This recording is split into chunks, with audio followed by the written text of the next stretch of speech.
Então agora vamos à palavra. Eu tenho um texto para compartilhar com vocês que está em Atos, capítulo 14, versículos 8 e 10, que diz assim: Em Listra havia um homem paralítico dos pés, aleijado desde o nascimento, que vivia ali sentado e nunca tinha andado. Ele ouvira Paulo falar. Quando Paulo olhou diretamente para ele e viu que o homem tinha fé para ser curado, disse em alta voz: levante-se, fique em pé. Com isso, o homem deu um salto e começou a andar.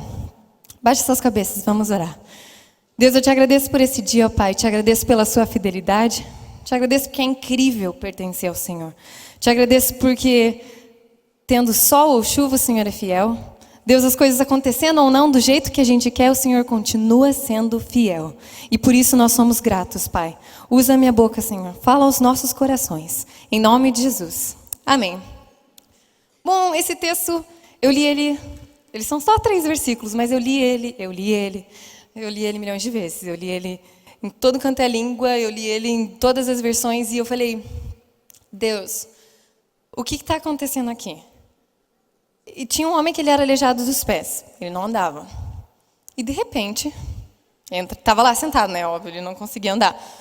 E daí, de repente, vem Paulo, começa a falar. O cara escuta ele falar. Paulo simplesmente olha para ele e vê que ele tem fé. Aí eu falei, pausa, para tudo. Como é que alguém vê fé assim? Sabe? Fé não é assim, não está escrito na testa do cara que ele tem fé. Falei, Espírito Santo, fala mais. E eu fui estudar. Aí eu encontrei, infelizmente a língua portuguesa é um pouquinho mais limitada do que a língua original, né, do grego. Então eu falei, Deus, eu vou pesquisar o que o Senhor quis dizer aqui. Sentado aqui é acomodado e ter uma habitação fixa. Então eu parei para pensar. O cara estava lá, ele nunca tinha andado. Então ele não tem noção do que é se abaixar, sei lá. Ele não tem a noção de que se eu ficar aqui durante 5 minutos, isso aqui vai doer. Ele não sabe. A gente pode tentar falar isso para ele, ele não tem essa noção. A gente pode falar qualquer coisa para ele que ele não vai ter esse entendimento. Então ele já estava acostumado, essa era a mentalidade dele. Se eu falasse, vai, corre, vai, pula, vai, cai. Quem aqui já pulou de um lugar bem alto com os 2 pés bem assim? Dói muito. E se eu falasse, putz, cara, não pula assim porque você vai se machucar. Ele não ia saber, ele era aleijado do pé. Aí eu ficaria para pensar, falei, olha a mentalidade que ele tinha, baseado no tudo que ele vivia. Aí isso me levou a um texto em Mateus, capítulo 9, versículo 9, que dizia assim: Saindo, Jesus viu um homem chamado Mateus, sentado na coleteria, e disse-lhe, siga-me. Mateus levantou-se e o seguiu. Provavelmente vocês já ouviram esse texto, já leram. E o que eu estava lendo ali? Eu falei, Deus, Mateus ele era um coletor de impostos, ele era um publicano. Provavelmente ele era corrupto, como infelizmente várias vezes a gente já sabe que isso existe no mundo desde aquela época. Então talvez ele ia lá, batia na porta, cobrava imposto de você, pegava mais, roubava, talvez não, talvez sim. Só que essa era a vida dele. E ele estava sentado lá na porta da coleteria. De repente, aparece Jesus. Não tenho noção se ele já tinha ouvido falar de quem Jesus era ou não. Só que de repente o cara chega e fala, me segue. E ele para, levanta e segue o cara. Eu não sei se isso é normal para vocês. Só que se eu olhar para vocês aqui, sei lá, segue. Aí você nunca mais volta para tua casa, nunca mais pega roupa, nunca mais vê teus filhos e vem comigo. O que você tem que ver em mim para você ter tanta certeza disso? É isso que o texto está falando. Aí eu fui procurar em Marcos, tudo. Em João tem essa história também. Só que todas dizem que Mateus levantou e seguiu Jesus. Fim. Não foi assim. E Mateus teve a revelação bíblica do Espírito Santo de Deus porque um anjo foi revelado a ele. Não, ele simplesmente olhou para Jesus. Não sei. Eu acho que Jesus devia ser lindo também, né? Mas, sabe, eu não sei. De verdade. Isso é difícil para mim entender. Eu falei, Deus, por que o cara decidiu seguir? Nada a ver. Mas seguiu. Por isso eu queria perguntar para você hoje. Deixando de lado as frases, de efeito, qualquer outro tipo de coisa. Em que hoje você está vivendo? Como que está a sua vida? Como que estão seus planejamentos? O que você considera sentado na vida? Que a gente viu que acomodado aqui na Bíblia significa a palavra sentado. Acomodado, sentado, ter uma habitação fixa. Se você continuar vivendo do jeito que você está vivendo, pensando as coisas que você tem pensado, que você pensou ontem, vai pensar hoje, tá bom assim? Você pode ficar assim por mais 50 anos? Pode morrer? Tá bom assim? Fala tipo, não, Deus tá... Na verdade, tá bom. Tá ótimo assim. Posso morrer já. Onde que você tá? Então isso me leva ao meu título, que é Olhe e Veja. Então, se tem alguém anotando, olhe e veja. É engraçado porque a maioria das vezes a gente olha para as coisas e eu tô vendo que tem... Não consigo chutar quantas pessoas tem aqui. Talvez 200, 250 pessoas. Mas eu não vi que vocês estão de bota. Agora eu tô vendo que vocês estão de bota. Sabe essa coisa que a gente olha as coisas, mas a gente não vê? Então eu falei, Espírito Santo, eu quero ver as coisas que estão na sua palavra. Quero olhar e perceber que elas estão ali. Isso me leva ao meu primeiro ponto, que é, as pessoas te secam muito? Bom, é bem direto. Quem não me conhece, a Larissa me falou, eu gosto de falar, peço desculpas, eu falo um pouquinho rápido, mas esse é meu jeitinho. E daí eu falei assim, bom, todo mundo sabe que é secar, né? Isso é normal. Não sei se isso é coisa curitibana ou não, mas eu acho que todo mundo fala. Secar quando a pessoa fica te olhando até o ponto de você quase se encher o saco, né? É tipo isso, tipo, meu, chega de me olhar. Mas eu parei para pensar assim, nem sempre secar é ruim, né? Não sei vocês, mas quando o Rômulo me olhava, eu amava quando ele estava me secando. E porque tem esse secar, que daí as meninas ficam até, a gente bota uma menina aqui, tipo, o cara tá lá, daí você fala, tipo, meu, ele tá me olhando. Daí você fica tipo, sorte, yes. As meninas, né? Menino eu não sei, mas eu sei que a gente faz isso. Então isso pra mim é secar. E eu fiquei pensando, tá, as pessoas te secam? E aqui no versículo 9, se a gente olhar de novo ali em Atos, o versículo 9 diz assim, Paulo começou a olhar diretamente para ele e viu que o cara tinha fé para ser curado. Aqui em algumas outras versões, ao invés de olhar diretamente, a Bíblia diz fixando os olhos nele. Significa que Paulo estava secando o cara. Tipo, ele parou e ficou tipo, nossa, o cara tem fé? Ele ficou olhando, ele ficou secando o cara mesmo. Aí eu falei, Deus, o que significa secar, né? Me explica. Secar não. O que significa olhar diretamente? Na Bíblia, imagina, e Paulo secou o aleijado. Já ia ser tipo preconceito. Tá, enfim. O que significa isso então? Fixar os olhos significa examinar algo. Só que a Bíblia também nos deu uma metáfora. Tomar alguém como exemplo. Aí eu falei, aí vai começar a complicar. Isso significa que Paulo, quando ele olhou diretamente para aquele aleijado, ele examinou o cara e chegou à conclusão de que ele poderia ser um exemplo. Eu falei, meu Deus, sua palavra é linda.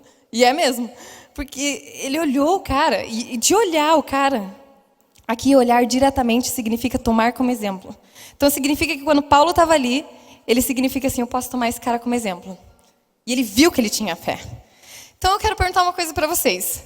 Para aqueles que nunca me viram antes na vida, que a Larissa até me introduziu, tá? Já preparou vocês, né? Para a alegria que ia vir. Brincadeira. Mas para vocês que nunca me viram antes, ou para vocês que já me viram, ou falaram, nossa, Luiz, na verdade, eu nunca tinha visto você falar. Na verdade, eu nem sabia que você falava tanto. Enfim, sei lá o que você pensou. Mas quando eu subi aqui, qual foi a primeira coisa que você pensou? Eu não precisa me falar. Mas alguma coisa você pensou. Talvez você tá, nossa, essa menina nada a ver. Qualquer coisa você pensou. Só que aqui me volta ao texto de Mateus 9. Quando Mateus olhou para Jesus, ele viu alguma coisa que ele decidiu seguir ele. Aí eu fiquei pensando, Deus, quando as pessoas estão olhando para mim, não necessariamente secando, o que elas estão vendo? O que eu passo em 1 segundo para as pessoas? Tirando o meu cabelo, tirando minha roupa, tirando quem eu sou aqui. Qual que é esse... Vocês já ouviram falar, às vezes, principalmente mulher, a gente fala, nossa, aquela pessoa chegou e eu senti uma paz. Sabe? Eu não sei explicar o que é isso também. Eu não sou muito de falar essas coisas, mas já falaram. Daí eu fiquei pensando assim, eu falei, Deus, o que as pessoas veem? O quê? Porque elas não estão vendo aqui em mim agora. Como é que funciona isso? Então eu queria te perguntar, quando as pessoas olham para você, o que elas veem? Assim, na hora. Porque, ai, não, ninguém me vê, Luísa. Na verdade, ninguém me olha. Tá, mentira. Porque você anda, as pessoas... Você vai ter que atravessar a rua, você vai ter que abrir a porta para alguém, você vai ter que pegar um elevador, todo mundo está te olhando. O que aquelas pessoas, você consegue marcar elas assim? Porque se Paulo estivesse andando aqui, ele ia parar para você e falar, meu Deus, eu consigo pegar você como exemplo, porque você tem fé. Sem falar com você, o que eles iam ver assim? Isso me leva ao meu segundo ponto. Crer para ver.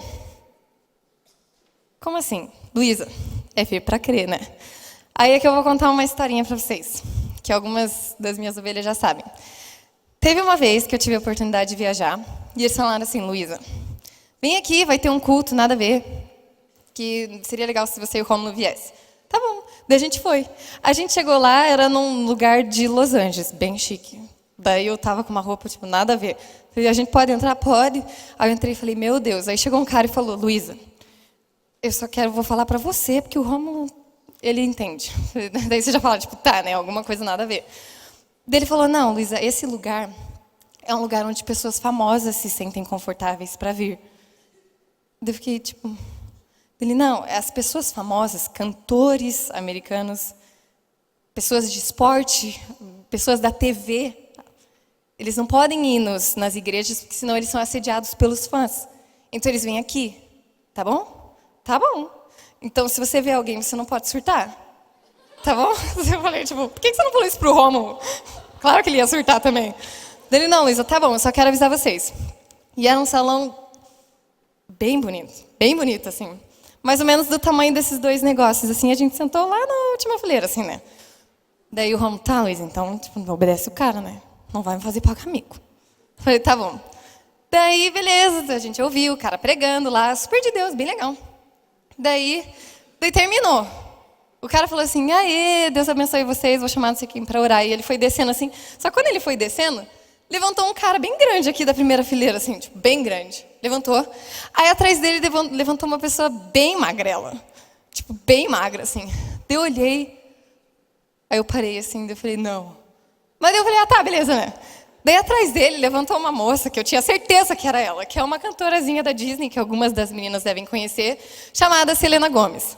Daí eu cutuquei assim, eu falei, Rômulo, é o Justin Bieber e a Selena Gomez. Calma. E o Rômulo, quê? O que é Selena Gomez? Eu falei, mas é o Justin Bieber. Daí, calma. Daí Paris, eu acho que deve ter sido tipo 5 segundos. Nada a ver, eu contando essa história, mas eu vou contar pra vocês. Nada a ver. Daí eu sei que foi um momento tipo... Daí, de repente, eles saíram daqui, passaram assim e saíram para uma porta assim de saída de emergência antes que todo mundo. E a gente bem assim, tipo, o cara, eu tipo, confesso, eu acho que eu sequei um pouquinho. Tipo, saiu. Aí o Rômulo, né, homem sábio do Senhor, olhou para minha cara e falou, e aí, mudou a tua vida agora? Falei, não mudou nada. Só que daí eu peguei e fui contar para algumas pessoas. Falei, meu Deus, eu preciso contar. Não mudou nada na minha vida, mas eu achei legal, então eu quero te contar. E eu contava e as pessoas falavam, o quê? Você tirou foto com ele? Falei, não. Então você tirou foto dele? Falei, não. Ah, então eu não acredito. Falei... E aí que vem no meu ponto. Quando eu escrevi isso, eu falei, eu vou ter que contar essa história. E o Rômulo está aqui, então ele deixa eu contar essa história. Porque é assim que funciona. As pessoas acham que se elas vissem uma foto minha, nossa, Luísa, meu Deus, você viu? Por mais que isso não mudasse nada, elas iam acreditar em mim. Só que é verdade, eu estou contando para vocês, aconteceu isso comigo. Ah, obrigada. Só que a palavra de Deus, ela não funciona assim. Você crê na palavra de Deus e depois você decide se vai ver os milagres ou não. Deus é que decide se Ele faz ou não. Nós cremos e nós agimos por fé. É Ele quem decide se vem ou agir. Amém? Então daí eu comecei a pensar com o fato de Paulo olhar para ele diretamente, ele conseguiu ver que ele tinha fé. Falei, tá, Deus, agora você vai ter que me ensinar uma coisa, porque a fé não é uma coisa que está escrita na testa, né? Como que a gente padroniza as pessoas por fé? Nossa, aquela menina está sempre na igreja. Ela sempre ora. Ela sempre está nas vigílias. Ai, nossa, aquela pessoa sempre lê a Bíblia. Não, quando aquela pessoa sobe e pega o microfone, nossa, eu sou impactada por tanta fé. Vocês percebem? Esse eu não sei para você, mas para mim, pelo menos, é assim que eu vejo a fé. Nossa, aquela pessoa ora. Você não vê assim, simplesmente brota uma pessoa nova aqui que ninguém nunca viu, todo mundo. Gente, para tudo porque eu senti fé dele. Não, sabe? Não sei se vocês estão nesse nível espiritual, mas eu ainda não cheguei lá. Não funciona muito assim. Só que aqui funcionou assim. Paulo viu que ele tinha fé. Paulo não falou com ele. Então isso significa que esse ditado que a gente fala, não, eu só acredito vendo. Aquele que o que os olhos não veem, o coração não sente. Umas coisas assim de vista, cai tudo por terra, porque não tem nada a ver.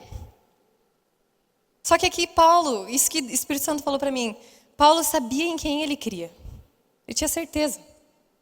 Paulo teve um encontro com Jesus Cristo e ele falou, eu vou crer nesse homem, eu creio na obra que ele fez, eu creio em tudo que ele fez. Por isso agora eu sei que eu vou ver os milagres. Só. Então quando ele olhava para as pessoas, ele cria em Deus, então ele sabia que ele ia ver o milagre acontecendo. Então quando ele olhou para as pessoas, ele olhou para aquele paralítico, ele falou, levanta e fica de pé. Não sei se vocês sabem, mas existe um segredo. Principalmente quando a gente ora, assim, principalmente a gente fala, Deus, a Bíblia nos fala para a gente trazer à existência as coisas que não existem como se elas já fossem. Então não sei se vocês lembram da história. A história diz que o cara era aleijado e não tinha pé. E Paulo pede para ele ficar de pé. Quem que fica de pé se não tem perna e pé? Vocês conseguem perceber? Você começa a analisar um versículo bíblico e eu falei, Deus, como assim? Paulo não levantou aí, agora perna, se firma, pé, se endireita, agora deixa eu te ensinar a mexer, porque você nunca teve perna, então você não sabe o que é um joelho. Sabe, não funcionou assim. Ele falou, o que você não tem? Perna. Então provavelmente você não sabe andar. Ah, então fica de pé. Isso é fé. Esse é o nível espiritual que a gente vai chegar. Que Paulo chegou. Então as pessoas, a gente vai começar a crer em Deus e a gente vai começar a ver os milagres acontecendo. Só que o nosso passo não é crer só para a gente conseguir ver. Não, eu creio em Deus, eu creio em Deus, eu creio em Deus agora. E aí, melhorou? Sabe, você não precisa ver. É Deus que decide se Ele vai curar ou não. Só que a gente vai fazer o nosso trabalho. Eu não posso deixar de falar, hoje de manhã, a gente teve aqui o velório da Luísa. A gente teve a oportunidade de orar com ela. Um mês atrás, a mãe dela mandou mensagem, falou, Luísa, ela está melhor. Ela nunca esteve tão bem. E ela mandava, a Lu me mandava mensagem, falava, Lu, eu estou melhor, eu estou ficando bem. E tudo isso acontecendo, e eu e o Rômulo orando. E eu lembro, assim, o Rômulo é um homem muito de fé, e a gente indo para lá, ele falou, Luísa, não quero saber de você envolver emoção. A gente vai chegar lá e essa guria vai ser curada. Não deixa outra coisa passar na tua cabeça. Falei, claro, amém. Ainda bem que eu sou submissa a você. E, sabe, e a gente foi, a gente tinha certeza. E todos os dias a gente orando e tendo a certeza. Aí, de repente, nessa noite, a gente está no grupo do WhatsApp, do grupo familiar, e o Verde mandou às 3 da manhã falando o que aconteceu. E o Romulo está no retiro, né? Daí ele me mandou uma mensagem. E eu confesso que meu coração ficou meio... Deus, sabe? Eu não... Sabe? E daí e quarta-feira o Romulo pregou sobre fé, e eu já tinha preparado essa mensagem para pregar. E eu falei, Deus, eu continuo crendo que você cura. Eu continuo crendo que você é Deus. E você cura sim. E nós confortamos as pessoas, as famílias, mas o liberar, sabe, essa saúde, é Deus que decide. O que a gente tem que fazer é crer nele. O resto é ele que faz. Não interessa se ele faz do jeito que você quer ou não, se ele fez do jeito que você quer ou não. A gente queria que a Luísa vivesse, mas Deus não queria. Senão ela teria viva. É ou não é? Então não funciona assim. Não funciona do jeito que a gente quer, e sim do jeito que ele. Então eu quero encorajar vocês. Vamos crer. Vamos crer para que a gente possa ver os milagres? Sim. Mas vamos crer para que as outras pessoas comecem a crer. Isso me leva para o meu próximo ponto, que é siga em frente. Que eu queria perguntar para você, como que está a sua fé hoje? As pessoas ao seu redor, isso eu acho meio forte, vou falar. As pessoas ao seu redor percebem que algo impossível está prestes a acontecer só porque você chegou no lugar? A gente acha que é bonito ficar falando essas coisas e tal, mas falei, Espírito Santo, eu quero que o Senhor use a minha vida e eu quero de todo o meu coração que nós como jovens e que nós como Comunhão Cristal e que nós como cristãos do Brasil começamos a ser usados nesse nível. Tal pessoa chegou naquele lugar. Pessoal, se prepara, algo impossível vai acontecer. Aquela pessoa está aí. Esse é o nível de fé. É isso que a gente crê. Ai, porque a Luísa, porque o pessoal vai ser exaltado? Não. Mas porque a gente crê num Deus. E porque a gente crê nesse Deus, aí é melhor ainda. Eu creio. Igual eu falei, crer para ver, eu creio. Por isso você vai ver. Você vai ver a glória de Deus. Você vai ver o milagre acontecendo na sua vida. É esse nível de fé. É esse pensamento de eu vou servir você, eu vou crer, não me interessa. Não, mas tudo que eu estou fazendo nunca deu certo. E Luísa, na verdade, eu fico falando de fé, não entendo. Tá, deixa de lado só um pouquinho o teu pensamento, tua alma. Deixa ela aqui, senta aqui. Agora crê. Só crê. Fala, Deus, se é simples assim, eu vou começar a crer. E eu creio que a gente vai começar a viver algo diferente. E para concluir, eu queria encorajar vocês que no último versículo, versículo 10, diz assim: com isso, o homem deu um salto e começou a andar. Aí eu fiquei pensando, Paulo mandou ele ficar de pé. Ousadinho, né? Para quem não sabia nem ficar de pé, ele já deu um salto e saiu andando. Paulo, imagina Paulo, tipo, nossa, ainda bem que eu vi que você tinha fé, cara, você tá me dando um baile. Porque o cara deu um salto e começou a andar. Aí eu fui de novo, falei, Deus, vamos lá só mais um pouquinho, porque a gente sabe que o português, de novo, é um pouquinho mais falho. E de novo eu me surpreendi. Aqui andar significa progredir e fazer bom uso de todas as oportunidades. Eu falei, Espírito Santo, você é lindo. Significa então que Paulo olhou para ele, viu que ele tinha fé, tinha certeza de que o milagre podia acontecer. Ele levantou e aquele paralítico, ex-paralítico, agora ele era um homem normal. Ele pegou todas as oportunidades dele e começou a fazer bom uso disso. Ele começou a viver, ele começou a ver para crer. Por isso eu queria te convidar a ficar de pé agora, nessa hora. E queria dizer, do fundo do meu coração, se tem algumas coisinhas que eu gostaria que você gravasse, talvez você não gravou nada. Queria que você gravasse uma coisa. Você está acomodado nele. Por isso você fala, vive e ouve, e fala e anda, e tudo com ousadia. Tudo que você faz é por ele. Não deixe as pessoas dizerem ao contrário. Quando as pessoas te secarem demais, deixa eu te falar uma coisa, porque elas vão começar. Que agora a glória de Deus vai começar a estar em vocês de uma maneira diferente. Muito mais forte do que vocês estavam acostumados. Vocês vão crer com o corpo, com a alma e com o espírito e com o coração e a mente de vocês vão confessar isso. Então eu creio que vocês vão chegar nos lugares, vocês vão estar do lado da rua, não sei vocês, essa é a fé que eu tenho em Jesus Cristo. A gente vai estar andando, a pessoa vai atravessar e vai falar assim, guria do céu, o que você tem, pelo amor de Deus? Eu estou com uma dor no meu pé, eu senti que a minha dor vai parar de doer se você falar comigo. E de repente a outra pessoa vai falar, meu Deus, eu não consigo parar de chorar. Por que você tem? Eu não consigo parar de chorar. É isso que vai começar a acontecer. Esse é o Deus que está dentro de nós. A gente não limita Ele. Nós somos limitados, mas Ele não. E eu estou aqui para dizer a vocês hoje, é isso que vai começar a acontecer. Por isso creia. Creia para ver. Não necessariamente para você ver, mas creia para que as pessoas ao redor vejam. Não creia só por causa disso, só creia. E as pessoas vão ver.